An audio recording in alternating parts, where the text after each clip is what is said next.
Mervyn Heard, historien et collectionneur, perpétue la tradition. Il a conservé des lanternes magiques de l'époque de Philippe Stahl. Paul de Philip Stahl était assez aisé.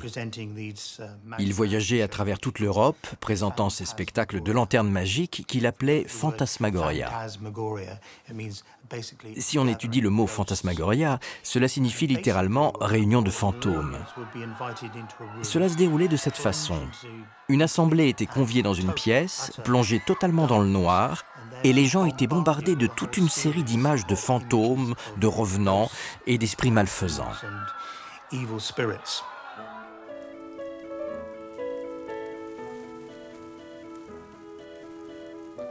D'abord, la bougie.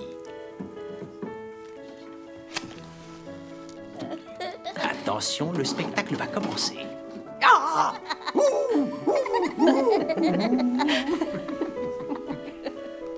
C'est parti.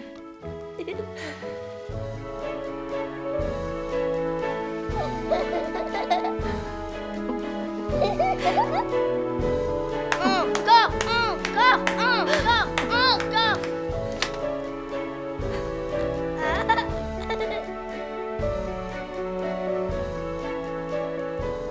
Impressionné par la précision des portraits en cire de Marie, Philippe Stahl ne tarde pas à lui faire une proposition. Marie, poussée à bout par son époux, accepta l'offre de Philippe Stahl qui repartait avec sa lanterne magique à Londres. Il lui proposa de l'accompagner avec quelques mannequins de cire. Il prendrait en charge tous les frais et en échange percevrait la moitié de ses recettes. Ce serait bien mieux pour elle plutôt que de vivoter à Paris.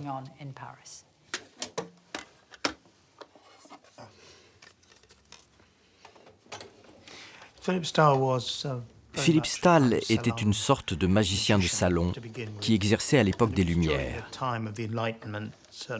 À cette période, il y avait beaucoup de francs-maçons qui tenaient des sortes de clubs privés. Ils étaient très désireux d'amuser quiconque avait un intérêt pour les nouvelles sciences, quelles qu'elles soient. Philippe Stahl se faisait passer pour un professeur de sciences. Ce n'était pas particulièrement un homme bon. C'était en fait un charlatan. En réalité, son seul intérêt était l'argent.